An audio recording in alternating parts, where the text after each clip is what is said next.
Oi, oke teman-teman, pada kesempatan kali ini gue akan menceritakan sebuah film horor komedi yang berjudul Sekawan Limo. Film ini kurang lebih menceritakan tentang para pendaki yang tersesat di Gunung Madiopuro. Hal itu dikarenakan mereka telah melanggar mitos yang diyakini oleh masyarakat setempat. Nah, daripada kalian penasaran dan tidak banyak bacot di awal, mending kita langsung saja masuk ke ceritanya. Tapi sebelum lanjut, silahkan subscribe channel ini biar gak ketinggalan video menarik lainnya. Dan ini dia film Sekawan Limo. Dempetnya siji. Oke, dulu oke. Fotonya apa?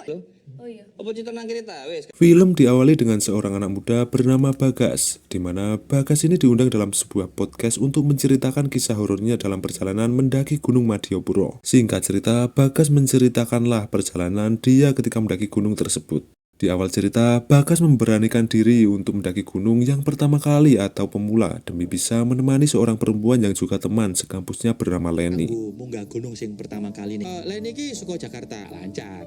Tapi nek selamat datang di Gunung Madiopuro. Tibalah mereka di pos pendaftaran. Si penjaga pos memberitahukan bahwa ada larangan untuk mendaki Gunung Madiopuro. Salah satunya yaitu pendaki tidak boleh menoleh ke belakang dan juga para pendaki tidak boleh berjumlah ganjil saat akan memulai pendakian. Mas Diki. Mereka pun bertemu dengan seorang pria bernama Diki.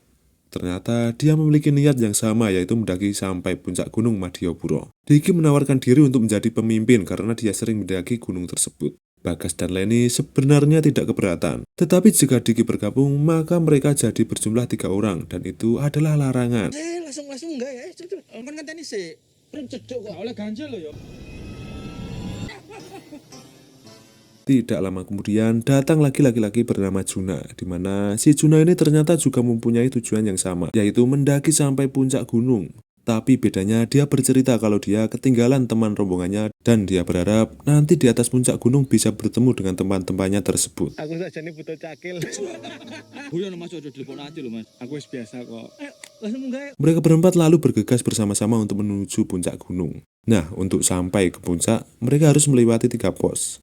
Mereka berjalan sambil ngobrol-ngobrol. Saat ada di pertigaan, Diki mengarahkan ke jalan yang katanya lebih dekat untuk mencapai puncak gunung. Dia juga mengatakan ketika perjalanan nanti, mereka punya kesempatan untuk melihat sunrise dan sunset. Ayo wis langsung. Keanehan iku mulai terjadi. Gak iso nemokno posisi. Gak ketemu-ketemu. Namun setelah beberapa menit berjalan, mereka pun merasakan keanehan mulai terjadi. Mereka tidak bisa menemukan pos 1, padahal jarak pos pendaftaran sama pos 1 itu jaraknya 1 jam lebih. Tapi mereka tidak menemukan pos 1 dikarenakan mereka malah masuk jalan di luar trek. Karena itu mereka pun mendapat gangguan. Leni, lunyu iku Len. Apa sih? Len. Akhirnya mereka mendirikan tenda karena hari sudah mulai gelap dan juga untuk menghemat energi. Di saat mereka sedang mencari kayu bakar, tanpa sengaja Diki melihat sosok yang sedang duduk di atas batu besar yang tak jauh dari tenda mereka. Mas Dik. Mas Dik, kok sampean iki? Apa Len? Apa Len? Tapi seketika sosok itu menghilang. Pada awalnya mereka mengira sosok itu adalah demit. Namun Juna memberanikan diri untuk melihat. Ternyata dia adalah manusia sungguhan. Ya, ternyata dia seorang laki-laki bernama Andre. Tulungi cah iki diambegan. Dia tadi memang sempat duduk di atas batu besar itu, tetapi tak lama dia pingsan. Ternyata Andre mendaki gunung ini sendirian sambil membawa gitar. Nah, merasa dia masih bernafas, akhirnya Andre dirawat oleh mereka dan memutuskan untuk membawa Andre ke kelompok mereka. Namun akhirnya jumlah dari mereka pun menjadi ganjil, yaitu 5 orang. Aku tak ngising sik ya. Tak kancani ya. Rasa. Kendelen anjen arek iku. Macem-macem lah alasane wong munggah gunung iku, Mas. Macem-macem. Jin pun berpindah ke Leni yang sedang membayangkan kebersamaannya Leni bersama ibunya. Pan kuliahnya juga liburnya masih panjang. Biar mama aja yang antar kamu ya. Kan mama masih kangen sama... Rupanya inilah tujuan Leni ingin mendaki gunung. Dia sangat terpukul karena telah kehilangan sang ibu tercinta akibat sebuah kecelakaan yang membuat ibunya meninggal. Dia meluapkan semua kesedihannya dengan cara mendaki gunung. Mama.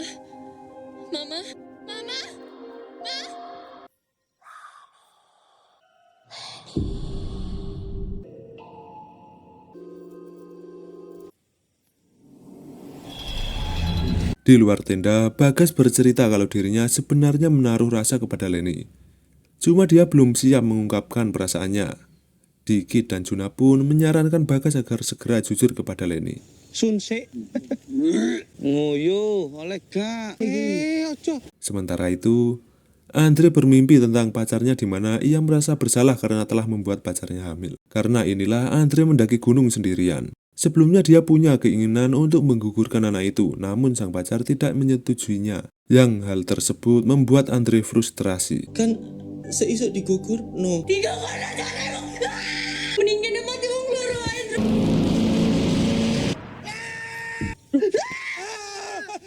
Terang. Singkat cerita, subuh pun tiba. Mereka akan melanjutkan pendakian. Perjalanan mereka sengaja dimulai lebih awal karena mereka ingin melihat indahnya sunrise. Dua gunung. Aku ae lu nggawa STN. Namun alih-alih mendapatkan sunrise, di perjalanan mereka mendapatkan gangguan dari banyak hantu yang mulai menghantui mereka. Mereka pun saling mengingatkan, apapun yang terjadi jangan menoleh ke arah belakang.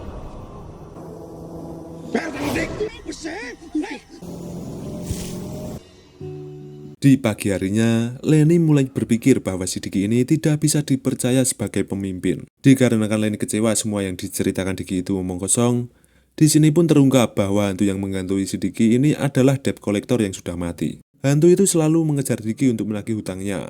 Bayar utangmu. Saya harus buat tambah diabetes. Pikir aku calo samsat, ha? Bayar gak?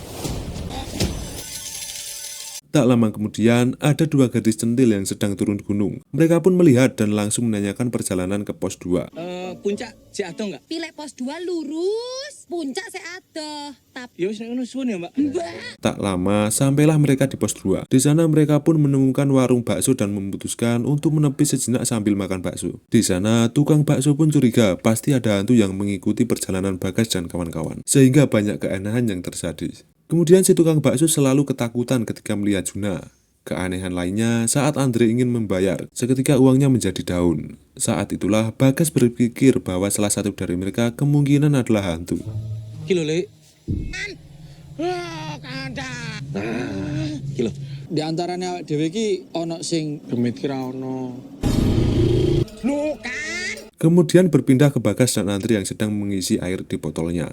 Datanglah dua orang remaja pendaki yang meminjam korek ke Bagas. Di sini dua remaja itu memberitahu jangan mendaki gunung sekarang karena nanti malam adalah malam satu suro, di mana mitosnya tidak boleh berpergian jauh. Seketika Bagas pun jadi kepikiran apakah mau lanjut atau tidak. Namun yang lainnya tidak mau mendengarkan perkataan dua orang itu. Mereka pun kekeh ingin tetap mendaki ke puncak gunung.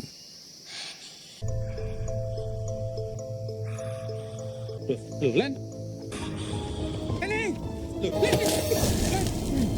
Hari semakin siang, Leni dan Bagas mendapatkan gangguan dari hantu sampai Leni hampir mau terjatuh ke jurang karena mendengar suara yang memanggilnya. Kamu tuh Bisa ngopo meneh? Akhirnya perjalanan pun dilanjutkan. Sampailah mereka di pos 3.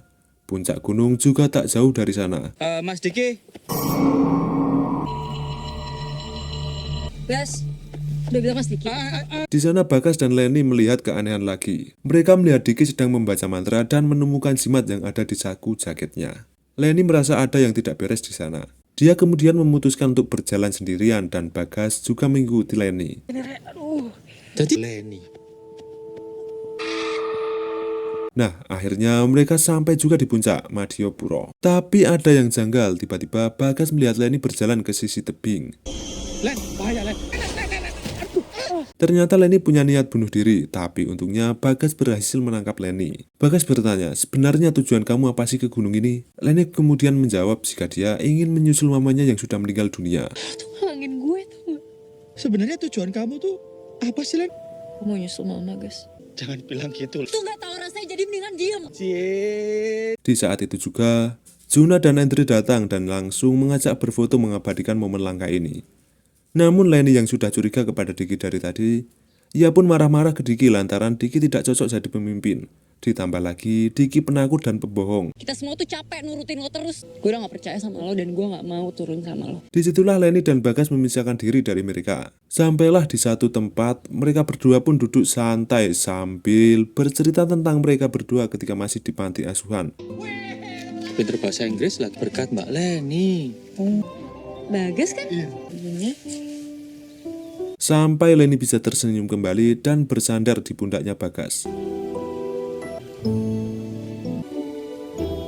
Wes jam segini, Len. Karena hari mulai gelap, Bagas dan Leni segera turun. Akan tetapi, di sana Leni malah ditapaki sesosok pocong dan langsung lari ketakutan. Nasib sama dialami teman-temannya ketika sedang turun gunung. Mereka diganggu hantu-hantu, mulai dari Andre yang diganggu kuntilanak, Diki diganggu hantu debt collector, dan Juna diganggu sosok genderuwo. Iki wong uwit. Assalamualaikum, Dik. Tangi cah lanang. Minta Dik.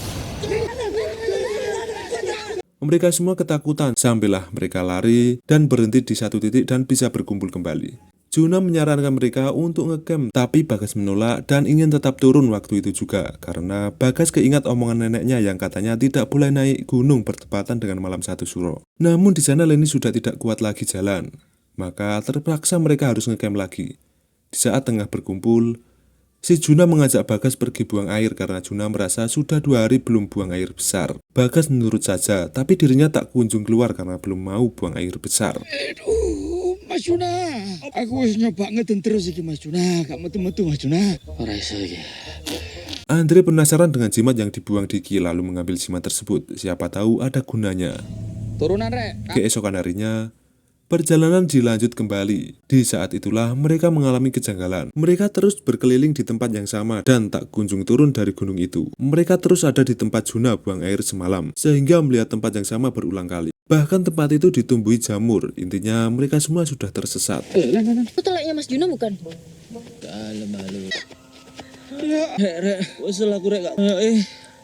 Mau tidak mau mereka harus bertahan hidup di hutan. Tenda pun dipasang. Awak dhewe ketemu. Apa tandane iki lho? Wengkel. Hari demi hari stok makanan mereka mulai habis. Di hari kelima, mereka masih di hutan. Mereka kelelahan dan kelaparan. Sampai Bagas memakan jamur. Tetapi setelah memakan jamur, Bagas malah meriang dan demam tinggi. Mangan jamur sing suka teleke Mas Juna iki. Sabar ya guys. Tak lama, Andre mendapatkan seekor ular yang langsung dijadikan menu makan malam. Ketika Bagas mencicipi daging ular itu, di luar dugaan Bagas langsung sembuh. Langsung enakan aku. Apa mungkin khasiat dari daging ular itu kali ya? Kowe iki efeknya daging ular. Malam itu hantu-hantu mulai meneror mereka satu persatu, kecuali Bagas yang tidak bisa melihatnya. Aku tok sing gak diuber kok Leni, Mas Endro diuber demi dewe-dewe. Leni kembali diganggu oleh sesosok pocong. Untungnya ada Bagas yang memberitahu. Satu-satunya cara agar terlepas dari teror ini adalah menoleh ke belakang. Satu-satunya cara noleh ke belakang, Len. Udah gila ya? Gak apa-apa, Len. Tetapi Leni tidak mau karena itu larangan. Namun Bagas terus membujuk untuk bisa menoleh ke belakang dan ternyata sosok pocong itu adalah ibunya yang selalu ingin memastikan anaknya dikelilingi orang-orang yang baik. Mama gak akan ngajak kamu pergi, mama hanya mau memastikan, ujar sosok pocong itu. Di sini Bagas sudah mulai hafal apa maksud dari mitos tersebut.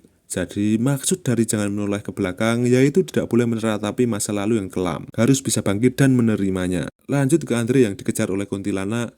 Ternyata itu adalah masa lalunya. Andre merasa telah berbuat kesalahan. Sekarang Andre akan bertanggung jawab atas kehamilan pacarnya dan kembali pulang ke rumah. Nolong namburi.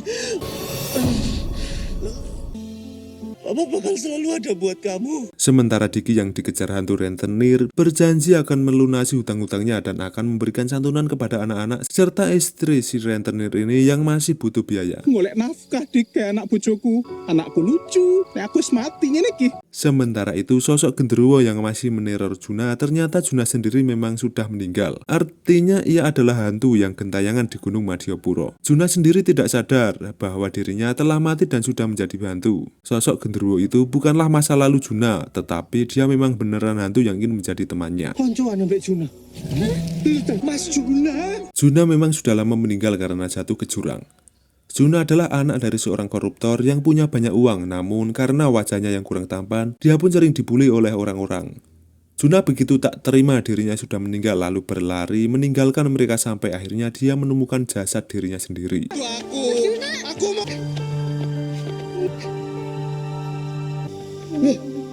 Aku mau Ternyata aku demite. Dari sini kita bisa tahu ternyata mereka berempatlah yang bisa melihat Juna secara langsung. Di momen haru itu mereka tak kuasa menahan tangis dan meminta maaf kepadanya karena sering mengejek Juna.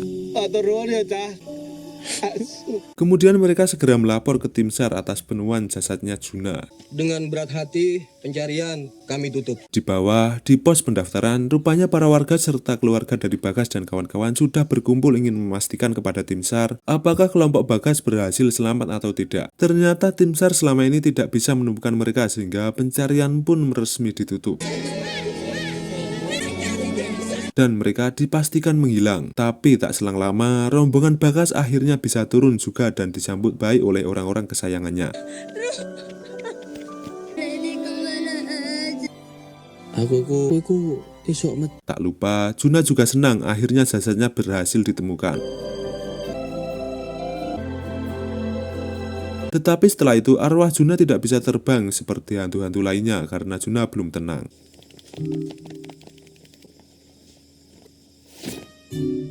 Selama mendaki, Juna sangat ingin melihat Bagas dan Leni berpacaran dan bisa berciuman.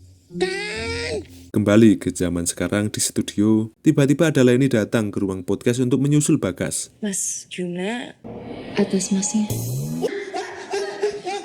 Ternyata dari tadi hantu Juna sudah ada di pundak hausnya. Arwah Juna ingin segera pergi dengan tenang lalu meminta Bagas dan Leni berciuman dengan disorot oleh kamera secara live. Bagas dan Leni akhirnya bisa berciuman dan film pun berakhir sampai di situ. Sweet banget, dia pengen konco-koncone iki.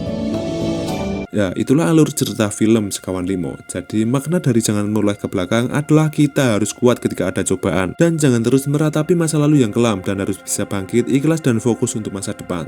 Dan segitu aja bacotan kali ini. Jangan lupa like, share dan subscribe biar gak ketinggalan video menarik lainnya. Bye bye.